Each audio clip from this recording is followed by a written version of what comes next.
I think, given the path Mandela was taking, even Mm-hmm. before he became president, he was making it clear that he would try and navigate the path somewhere in the middle, that there would be a place for white South Africans in the new South Africa. But that 1992 referendum, it was an all-white referendum. And the president at the time, de Klerk, called it. I suppose he thought he was doing a good thing. The referendum was white voters were asked to answer just one question. Do you support the process that is currently underway that is going to lead to a new constitution for South Africa? And what a lot of people heard in that question was, do you support a move to black majority rule? De Klerk declared victory in that referendum, but he only got 68% yes vote. So back to the 1994 election, a lot of people got to vote for the first time. The people turned out, I can't remember what the voter turnout was, but in their millions, 80-year-old, 90-year-old people voting for the first time in their lives, seeing Mandela free.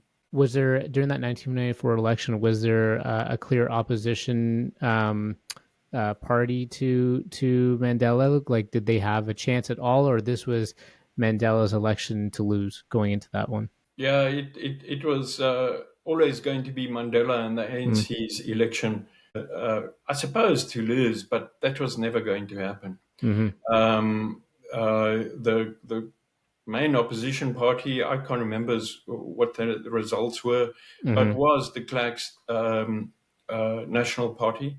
That party doesn't exist anymore. And, but also, to show the greatness of Nelson Mandela, as part of the negotiation process leading to that first election, they agreed on what is known as a government of national unity. De Klerk was given a position in that government of national unity.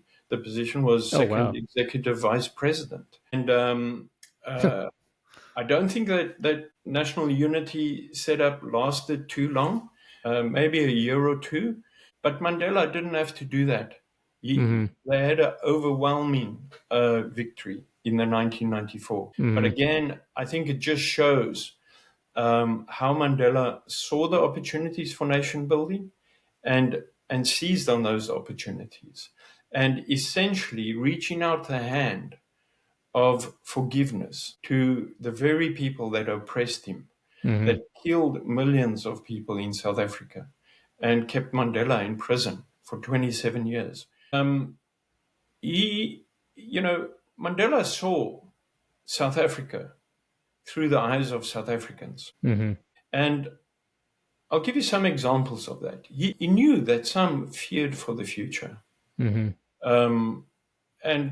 that the vast majority of the people in South Africa were growing impatient. They were growing impatient really quickly. Yet we traveled to rural areas and we met with white farmers. And Mandela assured them that they weren't going to lose their farms. And again, that was probably a risk for Nelson Mandela because there was and still is, I think, a legitimate push for land redistribution in South Africa. But despite that, Mandela still gave those assurances. He would spontaneously stop and speak to civil servants. And the civil service back then was predominantly white. I do not recall one black person in a senior position in the civil service. But he would stop and speak to them and say they're not going to lose their jobs. And this was at exactly the same time when affirmative action was an official policy that was being rolled out.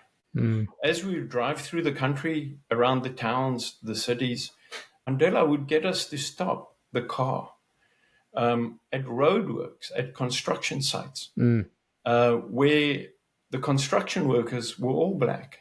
And he would get out. Can you imagine? Can you just imagine the security situation? Right. Like, Yes. impromptu, we're going to stop here. Yeah. And then he'd go and speak to them and explain his plans. And I didn't understand what he was saying. He spoke in African languages, but my colleagues translated for me. Yeah. And he'd ask them to be patient. And also sometimes at the traffic light. Back then in South Africa, newspapers were sold by little kids. In my memories was, black boys. And they'd sell newspapers at the traffic lights to the cars as they stopped, at the red lights. Mandela would call over the newspaper vendor and tell him, you mustn't only read the back pages, the sport. He says you must read the front pages, read what plan I've got for South Africa. Mandela was very good in Afrikaans. He learned to speak Afrikaans fluently, and he saw this as a way to bridge the gap between him and Afrikaners. And I think he famously said, speak to a person in their language. I think something about that's the way to their heart. That's how you win people's hearts, if you speak to them in their own language. That would have been very hard, I would imagine. Like, the country is ready for change, right? The country is ready to really move forward. The population is largely black, right? And they're wanting to make progress. For him to tell people, I need you to be patient, and for him to then tell white South Africans that, hey, you still have a place in South Africa. I imagine there would have been internal party opposition that he probably was facing, right? Like that, like I don't know. Did you see any of that, or was the country completely with him in this sort of like, yep, we're with you. We understand that we need to be patient on one side and that there's a place for us, and we're willing to move with you to bring unity across the board? Or what was that like during that moment? Like, there must have been opposition. The internal workings of government, I didn't always see that. Yeah. Cabinet meetings were in camera, but it was clear that from both sides, or put it this way, the entire nation did not embrace Nelson Mandela. We had extreme right parties who wanted independent homelands for themselves. They wanted self-determination and a place where they, the white people, could carve out an area in South Africa and be separate and stay separate. And then we had left-wing parties, and both these parties still exist, the extreme left and the extreme right, who want aggressive land redistribution without compensation.